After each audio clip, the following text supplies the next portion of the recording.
Once a 17-year-old bedroom rapper taught the world a new dance and ruled the internet, Soulja Boy's name now only appears as memes and late-night jokes. Year was 2007 when Soulja Boy grabbed his webcam, filmed Crank That, and sparked a global craze. He hit radio and sold millions of ringtones, but after gaining that instant popularity, what caused the viral rap pioneer to become a punchline that everyone laughs at? Let's find out in details. First of all, Soulja Boy's rise was wild, in a good way. Back in 2007, Andre Soulja Boy Way was just a 17-year-old kid messing around in his bedroom. He recorded Crank That on his computer, hit upload, and boom, YouTube caught fire. Remember, this was before YouTube was a household name. No big record deal, no fancy studios, just him, a webcam, and a simple dance anyone could learn. Before long, everyone from school hallways to house parties was doing the Soulja Boy move. Yeah, it felt like magic. The track shot up the charts.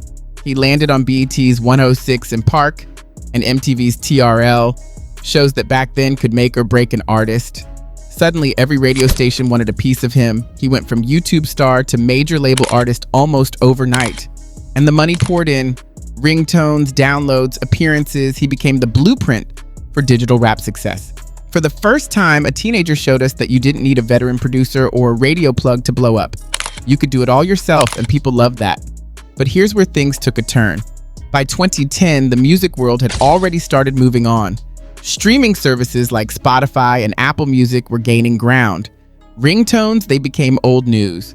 New rappers came up with fresh sounds: Drake, Nicki Minaj, J. Cole, names you still hear everywhere. They brought real storytelling, clever wordplay, and beats that sounded like they belonged to grown-up artists. Fans who once chased down every Soulja Boy update now scrolled past his post without a second thought. Soulja had a choice: evolve or stick with what worked before. Trouble was, he kept doing the same thing: funny dances, catchy one-line hooks, and hot takes on Twitter. You know that feeling when you binge your favorite show a few times too many? That's what happened to his music. It went from feel-good party anthems to background noise people easily skipped. Instead of experimenting with new sounds or teaming up with up-and-coming producers, he doubled down on his old style. He chased headlines, sometimes for the wrong reasons, rather than dropping tracks that showed growth. And yeah, chasing headlines can give you clicks, but it doesn't build a lasting fan base. Every time a fresh face lit up the scene, Soulja's light dimmed just a bit more. The kid who once taught the world how to dance was now trying too hard to stay relevant. By the mid-2010s, he was no longer the trendsetter, but a nostalgia act. Late-night hosts joked about his claims, memes poked fun at his missteps, and casual listeners barely remembered his name. What began as a story of DIY success ended as a cautionary tale. In music, standing still is moving backward. Soulja Boy showed us how to break in, then showed how fast a crowd can turn its back when you stop moving forward. After ruling the ringtone world and lighting up radio shows, Soulja Boy wanted a tougher look. He'd made a name for himself with lighthearted dance moves and catchy hooks, but by 2011, he seemed bored with that image. He started talking big about being a real street soldier. The story he told next was wild. One night, he said, a group of masked intruders tried breaking into his house. Yeah, you heard that right. Soulja claimed he grabbed a gun, ran outside, and unloaded on would-be robbers, sending bullets flying across the block. At first, fans were hyped. It sounded like something out of an action flick. Our favorite kid rapper standing his ground, protecting his turf. But then the questions popped up. Where was the police report? Why did no neighbors come forward? Reporters checked court records and found nothing. The timeline didn't add up either. Soulja said it happened at 2 a.m., but security footage, he later shared some, showed him eating cereal at 3 a.m., calm as can be. People started talking. Soon enough, clips of his interview on DJ Vlad's show began circulating. Soulja laid out his version with dramatic flair, making rat-a-tat sounds for extra effect. That's when the Soulja Boy challenge kicked off. Fans and comedians imitated his gun noises in silly videos, turning his serious claim into a running joke. Everywhere you looked online, folks were poking fun. Comments like "Soulja versus the cereal bowl" and "He shot the Cheetos, not the intruders" trended for days. It wasn't just meme pages getting in on it. Other rappers joined the roast. Some old school artists, the ones Soulja looked up to, shook their heads and laughed at his story. They called him out for pretending to be a dangerous figure when he had zero proof. A few even posted side-by-side screenshots of his interview and real news footage showing he never left his bedroom door. That moment marked a huge shift. The playful kid who taught millions how to dance was now the guy spinning wild tales no one believed. Instead of building up respect, he sank further down the credibility ladder. His street image, something he hoped would earn him props from OGs and fans, crumbled in an instant. What should have felt like a power move turned into a public disaster. After that, whenever Soulja tweeted anything serious, claims about gang ties or threats against rivals, people shrugged and moved on. They figured it was another stunt to grab headlines, not a real story. Yeah, it got attention, but not the good kind. Instead of fans linking arms with him, they distilled his tough guy talk into sound bites for late night hosts and trending TikTok skits. That dark turn from internet star to wannabe gangster set the stage for more stumbles. Once trust is broken, it's hard to win back. And for Soulja Boy, that made every next move feel hollow. He tried other surprises, fake consoles, bold business claims, but nothing stuck. All anyone remembered was the night he said he shot at intruders. And yeah, they still laugh about it today. Soulja Boy didn't just stick to music, he chased headlines with big, flashy stories. At first, fans thought these boasts were part of the rap game. Show off your cash, flex your toys, and prove you're on top. But when every flex felt like fiction, people started to zone out. Take the Gulfstream jet story. Soulja said he dropped $55 million on a private jet for his 21st birthday. That's a massive purchase. Way more than most people earn in a lifetime. News outlets ran with it, and fans imagined him soaring through the skies, smoking out the window, living large. Then someone called his team, and a rep straight up said it was made up. Yeah, he'd never even been inside a Gulfstream. The whole thing felt like a movie script someone forgot to fact check. Next, he bragged about a $400 million deal with a gaming company. If that were true, it'd be the kind of headline that changed everything.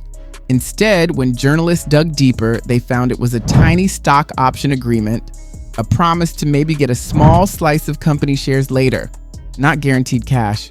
So his big gaming empire plan collapsed, and bloggers had a field day.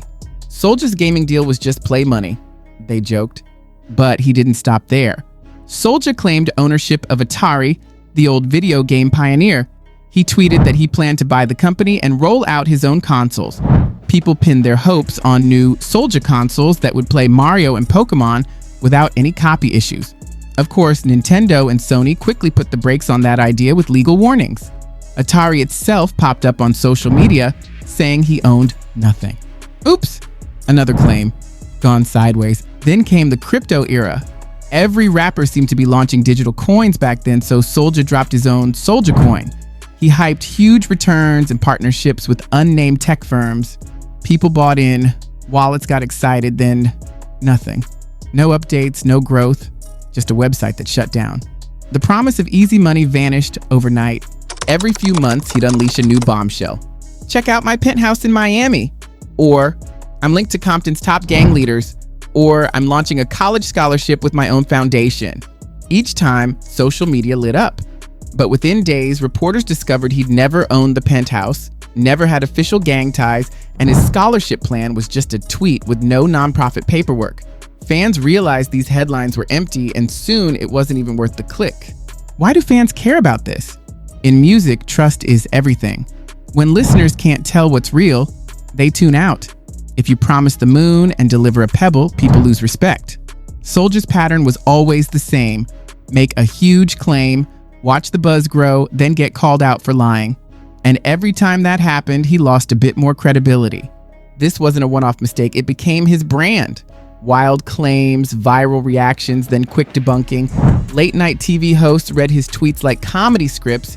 TikTok creators made parody after parody, mimicking his tone and acting out his fake deals. Even other rappers used his stories to roast him on their tracks. Soulja got jokes, they rapped, but none of it's real. Instead of putting that energy into new music or real projects, he kept chasing clout. He spent more time tweeting bold headlines than dropping solid songs. And yeah, he might get a spike in followers or streams for a day, but it never stuck. The next week, another artist had the hot track, and Soulja's name slid off the charts again. In the end, these tall tales did more harm than good. Soulja Boy went from groundbreaking internet star to the guy who spun fantasies nobody believed. He tried to be a business mogul, a crypto king, a real-life action hero, and failed at each turn. Fans still love the early hits, but when it comes to his recent hustle, they just shrug and move on, and that loss of respect, it's harder to rebuild than any jet deal or console he ever faked. Soulja Boy didn't stop at music. Riding high off ringtone millions, he jumped into tech next. Only it all went sideways. His first big move was the gaming consoles. He put his name on a box that promised thousands of classic titles like Mario and Pokemon. Fans got excited, thinking they could relive childhood memories. But that excitement hit a wall when Nintendo and Sony sent legal threats for copyright infringement. Soulja pulled the consoles, shrugged it off on social media, and said he'd just make a better version next time. Spoiler alert, the next two versions sold even worse. Not long after, he rolled out the Soulja phone. It looked like a fancy smartphone, but under the hood, it was a cheap knockoff of whatever budget phone was popular.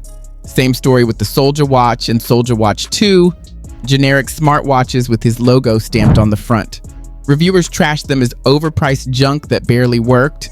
Customers who bought in hoped for something special, but all they got was poor battery life and missing features half-decent phones had years earlier. You'd think he'd learn his lesson, right? Nope. In 2021, he tweeted that he owned Atari and planned to flip the whole company for $140 million. Stocks jumped, fans cheered, then the official Atari account popped up to say, "Not true." Yeah, Atari owned Atari, not Soulja. That tweet became another headline, but this time, it was for the wrong reasons. All these side hustles made him look less like a creative pioneer and more like a street vendor shouting into a microphone. Remember when people admired his DIY ethic? Now it felt like he'd slap his face on anything, phones, watches, video game boxes, just to make a quick buck. Instead of dropping fresh tracks or building real tech, he was busy marketing flop after flop. Fans who once respected how he used the internet to launch a music career now shook their heads. They saw a rapper chasing clout by branding low-quality gadgets. Every time he hyped a new product, critics fact-checked it and found it empty. The moment hype met reality, laugh tracks broke out online. Bloggers posted side-by-side photos of his watch next to a cheap store-brand version. Tech sites wrote headlines like, "Soulja Boy's Watch 2 can't even tell time properly."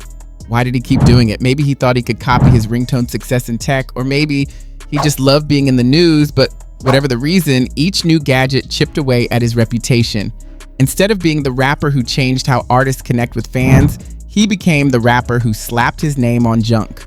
By today, the consoles, phones, and watches are all afterthoughts, dusty memories of failed deals. Soulja Boy's name still sparks buzz, but now it signals one thing: business moves you shouldn't trust. He's stuck with that Carnival Barker image, all hype, no substance. Those early days when Crank That ruled the charts and everyone followed his dance feel miles away. Back then, he was a trailblazer who used the web in ways no one had. Now, he's a cautionary tale. You can't fake building something real. If you slap a brand on a product that doesn't deliver, people will spot it fast. And once trust is gone, it's nearly impossible to win back. Soulja Boy's beef list reads like a roll call of rap's biggest names: Ice-T, Migos, Lil Yachty, Drake, Kanye West, Blueface, DDG, Metro Boomin, and that's only part of it. Back when diss tracks were a big deal, dropping a clever jab at another rapper could get you instant attention and new streams. For a moment, Soulja's feuds looked smart, a quick flex to remind everyone he was still in the game. But when you pick fights with legends and fresh faces alike, it stops looking clever and starts feeling petty. One day he's calling out Drake for borrowing a flow. The next he's posting a heated video telling Lil Yachty to give him respect. Then he tweets about a showdown with Blueface, hyping a real street battle, only to back down when the cameras come out. Each time one of these spats blew up, people saw him as a hothead who can't roll with the punches or work with others. See, rap thrives on connections. Big names bring you on stage, hook you up with features, and plug you into playlists. But Soulja's non-stop sparring pushed him out of those circles. Instead of building alliances, he burned them down. Legends who once gave him props started keeping their distance. Up-and-coming artists who might have teamed up with him avoided Soulja's DMs. Promoters who once booked him on bills began hesitating to include him on the lineup. When a feud goes right, both sides benefit from the buzz, but Soulja's fights rarely gave him that win-win boost. Instead of sparking respect, they drilled home the message that he's always looking for an argument. Fans got tired of the drama. They wanted new music, not Twitter rants. And critics used each clash as another excuse to say he'd lost the plot. Remember the time he took aim at Metro Boomin? Soulja blasted the producer online, claiming Metro stole his sound. Metro didn't even reply. He just kept working with Drake and Future, dropping hits while Soulja's tweets faded into the background. That silence spoke louder than any diss track could. Then there was the feud with Kanye West. Soulja accused Kanye of underpaying featuring fees and dragging his name through the mud. Kanye fired back with a subtle bar on an album, a line that sounded casual but cut deep. "You're the boy who lost the boy's crown." That one line spread fast. And yeah, people remembered it because it came from one of rap's most respected voices. By the time Soulja tried to rally DDG or challenge Migos, the pattern was clear. He picked fights but never followed through. He shouted himself into corners and then couldn't find his way out. Bridges that took years to build came down in seconds. In rap, relationships are everything. They open doors to studios, stages, and collabs that can skyrocket your career. But Soulja's burner phone approach to drama left him standing alone. His name stayed on everyone's lips, but only as the guy who can't stop arguing, never as the artist dropping hot new tracks. And yeah, a headline or two might grab clicks, but without real music to back it up, even the loudest feud eventually fades away. Soulja Boy's run-ins with the law started as early as 2011. That year, he was arrested for carrying a loaded handgun into an Atlanta nightclub. He spent a night in jail, paid fines, and got probation.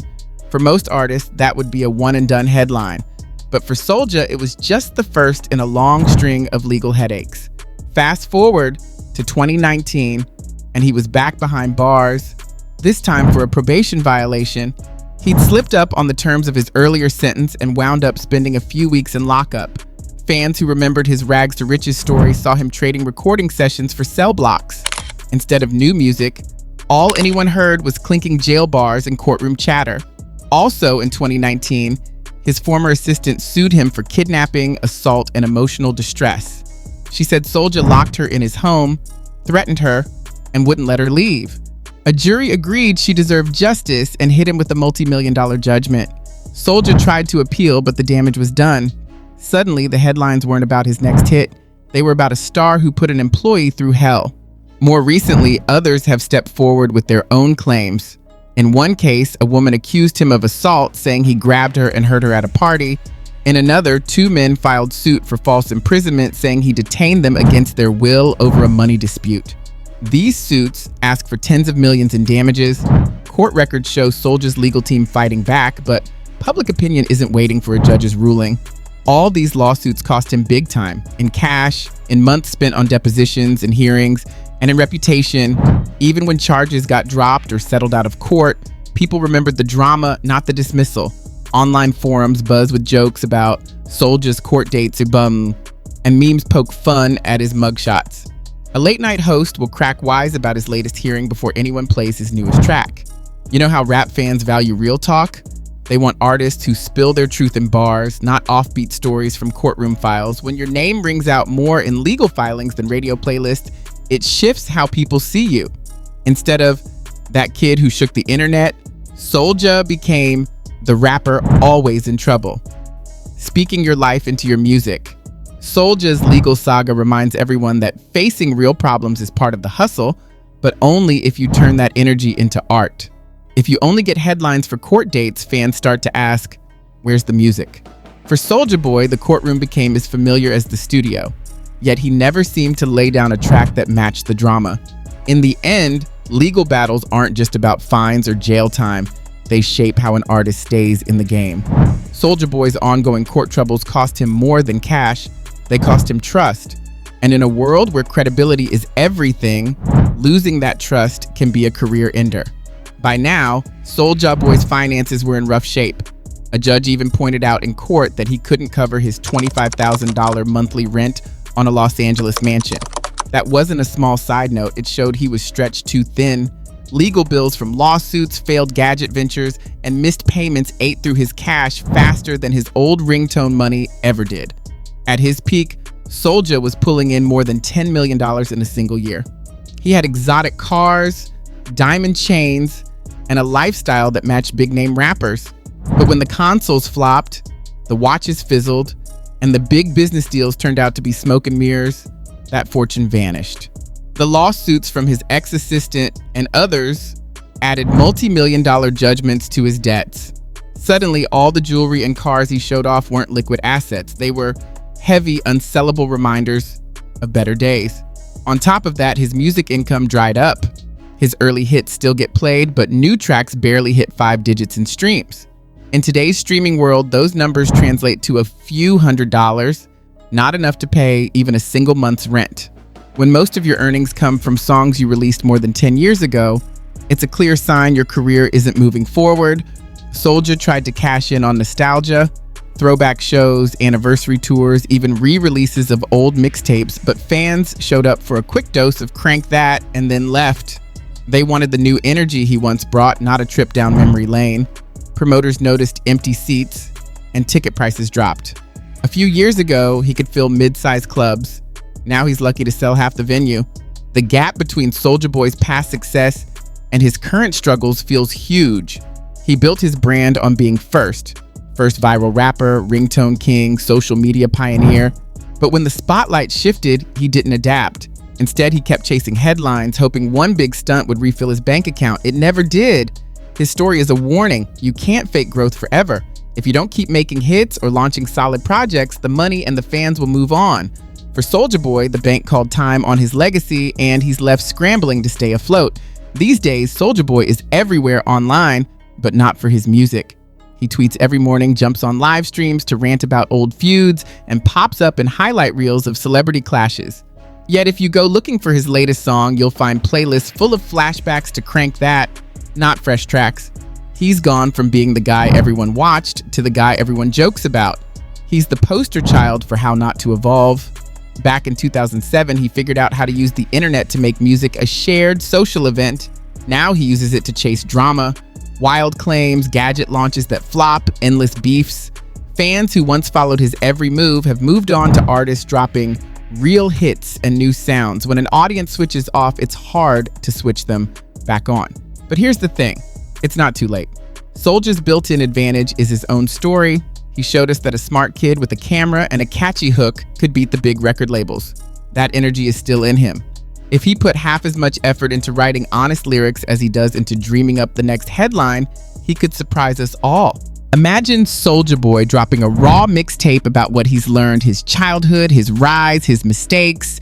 If he teamed up with producers who respect his roots or up-and-comers hungry for a feature from a pioneer, he could reconnect with old fans and win new ones. He doesn't need a jet or a lawsuit to make news. He just needs good music. He also needs partners he can trust. Back in the MySpace days, he worked with friends who believed in his vision. He didn't have big budgets, but he had heart and a plan. If he finds that spirit again, maybe with indie labels, maybe with new tech platforms that value authenticity, he could turn the tables. The world loves a comeback story. We cheer when someone hits rock bottom, then claws their way back up. But that story has to feel real. Fans see through games and gimmicks. They respect honesty. Right now, Soulja's name is linked to memes and late night jokes. But if he shows up with songs that tell his truth, people will listen. The big lesson from Soulja Boy's ride is simple. Credibility beats controversy. You can chase that moment marked a huge shift. The playful kid who taught millions how to dance was now the guy spinning wild tales no one believed. Instead, something he hoped would earn him props from OGs and fans crumbled in an instant. What should have felt like a power move turned into a public disaster. After that, whenever Soulja tweeted anything serious, claims about gang ties or threats against rivals, people shrugged and moved on. They figured it was another stunt to grab headlines, not a real story. Yeah, it got attention, but not the good kind. Instead of fans